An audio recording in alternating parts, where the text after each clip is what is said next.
It is 12:33. You are listening to the Mid-Morning Talk on Salam Media with me, Maria Mukwanda. A long-awaited review into Islamophobia within the Conservative Party has been condemned as a whitewash by Muslim Tories, despite its criticism of the language used by Boris Johnson and the mayoral campaign run by Zach Goldsmith for being insensitive to Muslim communities. The Prime Minister's comments, in which he compared women wearing the burqa to letter boxes, were singled out in the review headed by Professor Swaran Singh. So the Singh investigation report said several interviewees considered Boris Johnson's language discriminatory and unacceptable. To talk a little bit more about the Islamophobia in the UK is Masoud Shajrah, who is from the Islamic Human Rights Commission based in the UK. Assalamu alaikum wa rahmatullahi wa barakatuh, and shukran for joining me. Wa alaikum assalam wa rahmatullah. It's a pleasure to be with you. Right. Now, firstly, what sparked these anti-Muslim comments that were made by Prime Minister Boris Johnson, and what was said that led to the situation that we have at the moment? Bismillah ar-Rahman ar-Rahim. The reality is that we are in a situation that not just in Britain, but overwhelmingly Western world, we have the establishment and strengthening of environment of hate against Muslims. This environment has been created by rhetoric from the politician, day in, day out media exposure of identifying Muslims either as security risk or people committing atrocities and they are not committed to the West or anti-West or anti-this, anti-that. All the negativities that one could think of is being attached to Muslims day in, day out. This creates an environment where ordinary people will behave Islamophobically. And, I'll give you an example what happened in the environment of hate of Nazis, or what happened the environment of hate in former Yugoslavia before the ethnic cleansing of Bosnian Muslims. That environment of hate actually has got a tremendous impact on the way that ordinary people behave. I'll give you another example, a number of cases which were taken to court in Britain where people and cameras in the tubes and undergrounds and public places have behaved Islamophobically. When they went to court, even the perpetrator was shocked that they behaved that way. And they said they were embarrassed to see themselves behaving that way. So what I'm trying to say is that environment has a tremendous impact on the behavior of people. When it comes to the politician, it goes one step even further. And that is that, there are more Islamophobes in the West, unfortunately, than there are Muslims. So the calculation of overwhelming majority of politicians is that if I want to become popular, the easy way is, to play the Islamophobic card, like the way that they used to use sort of racist card. So what we are seeing, the behavior of Johnson is not just, first of all, it's not out of character. Secondly, it's calculated. He knows that he will become more popular by behaving this way. And this is why this investigation, an internal investigation, was doomed to be a whitewash. And what we all been asking for is an independent or a investigation by Racial Equality Council. And anything short of that, it will basically be part of that culture, part of that whitewash, part of, continuing And, it's not just the prime minister saying things. Mm-hmm. Members, rank and files are being Islamophobic day in, day out, and they're not being reprimanded for being so. Mm-hmm. Now, the problem with politicians, they often say things and get away with it because it's sort of like it's an okay thing for them to do and say. Now, the comments, anti-Muslim and Islamophobic comments, such as the ones that were made by Prime Minister Boris Johnson, what do they lead to? Do they spark Islamophobic attacks and violence towards the Muslims? Absolutely, I think in this environment of hate is which we argue it's sort of the consequences of that is that people behave extremely badly because of the environment. Look, those who have done studies of what happened in former Yugoslavia when you had the most integrated Muslim community, and then sort of neighbors start killing neighbors, raping neighbors, killing their children, etc. This is so unhuman, so horrifying that one sometimes wonders how could a human being do that to another human being in sort of that mass sort of stage. Not just a loony individual, but the whole society turns like that, and that is because the environment of hate. Once you create that environment, once you demonize a community to the extent that they're no longer equal human beings, then this sort of action, this sort of discrimination, this sort of abuses, physical and otherwise, becomes norm. I mean, our studies, both in Britain and United States and France, shows that the level of violence that is being perpetrated against Muslims is extremely high. It's been reported 24% of the Muslims have been subjected to physical violence. I mean, that is extremely high level, and it should, alarm bells should be ringing right across these societies. But unfortunately, Islamophobia has got its own momentum, and is serving a purpose. Is serving a purpose for the politicians because they, by being Islamophobe, they actually become more popular. And we see with Macron right now. Macron is actually trying to outdo the extreme right in being Islamophobic. Mm-hmm. Definitely. We've seen that with Macron and as well as with Donald Trump, make America great again. And these comments, these sentiments, they become more of terrorism, much more than the Islamic terrorism that we continuously hear about in the media. Is the UK heading towards the France and the Islamophobia that is currently happening in France? Do you think that the UK is heading in that direction? Yeah, I think the trend right across the Western world is going the same direction.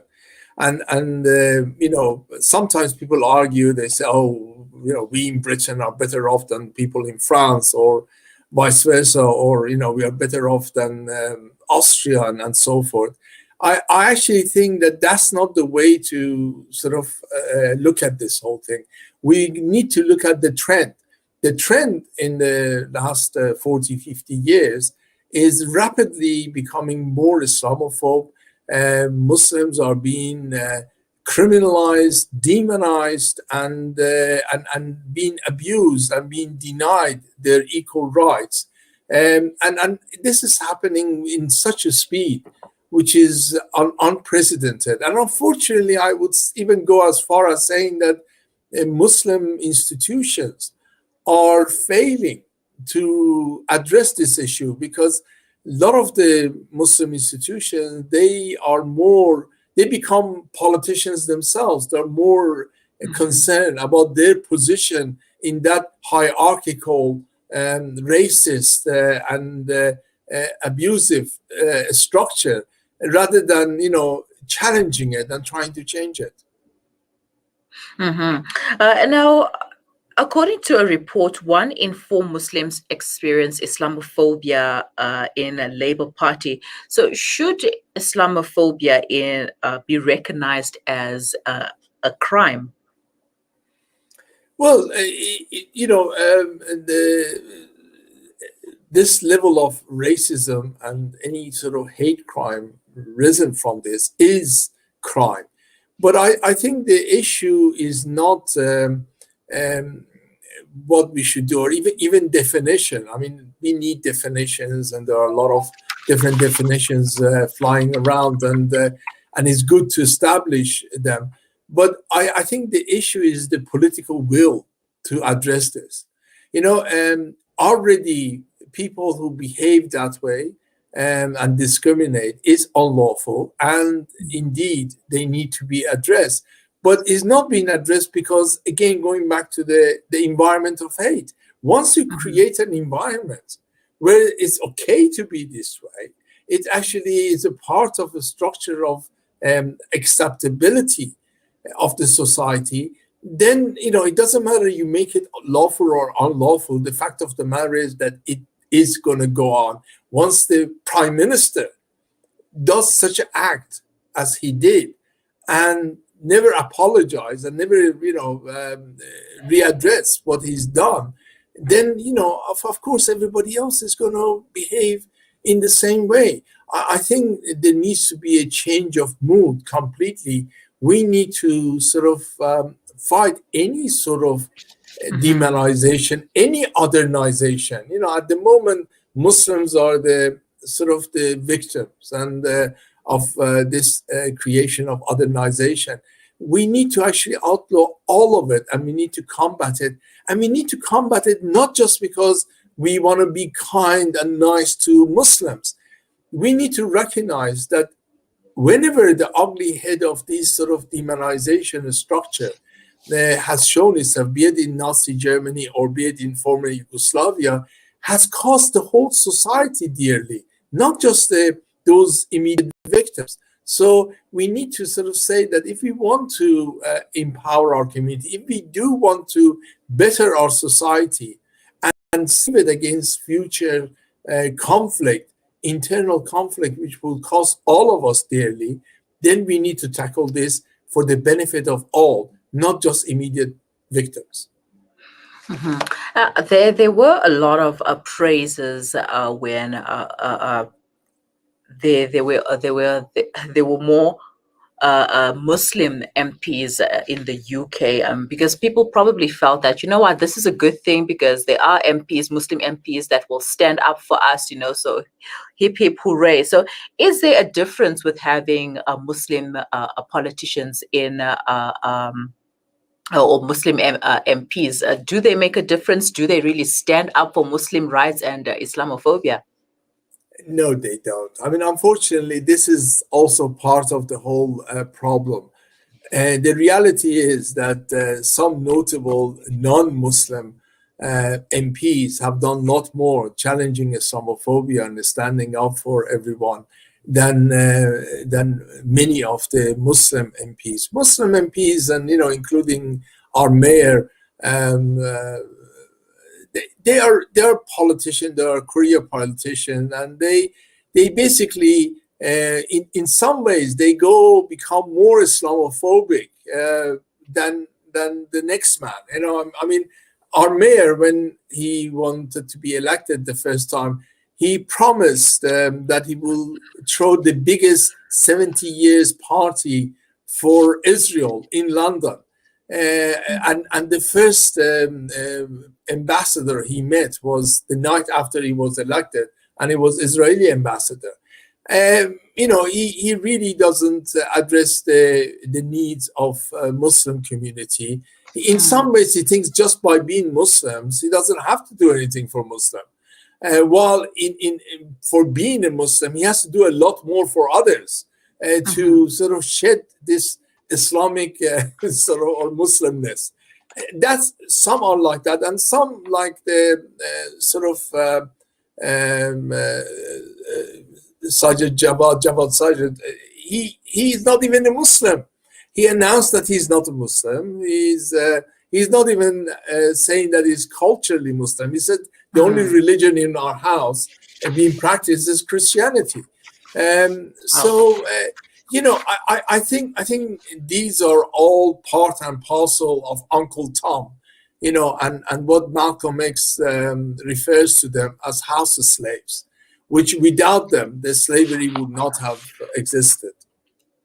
Yeah, that is so true, especially when they claim to stand for Muslim rights just to get the Muslim votes, and at the end of the day, when they get the votes, they do nothing and they throw you aside like a piece of used something, and they no longer need you, they no longer stand for you. Moving forward, what can be done? What needs to be done? Well, as I was saying, I think we need to convince the society and that this trend, this route, that we are taking, would lead us to a sort of internal conflict, and it will create huge problems with no benefits whatsoever. And we need to convince everyone that this sort of othernization, demonization, conflict internally in the community, as a politics of creating fear and politics of division, it really at end will cost all of us dearly. And get everybody involved on one side, and then on another side, we need to actually demand laws, regulations, and indeed we need to force our governments to adhere to their own principles and laws and their commitment under international law regarding freedom of religion and protection of minorities and so forth.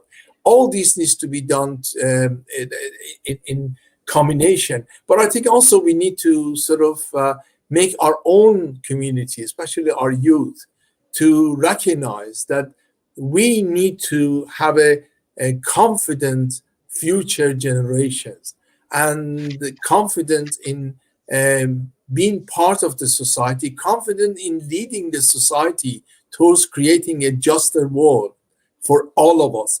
And I think with that sort of confidence and with that sort of commitment, we should be in a position to discharge our responsibility, not just to our community, but to as a community as Muslims, but community at large. And I think that's the way we should look at it.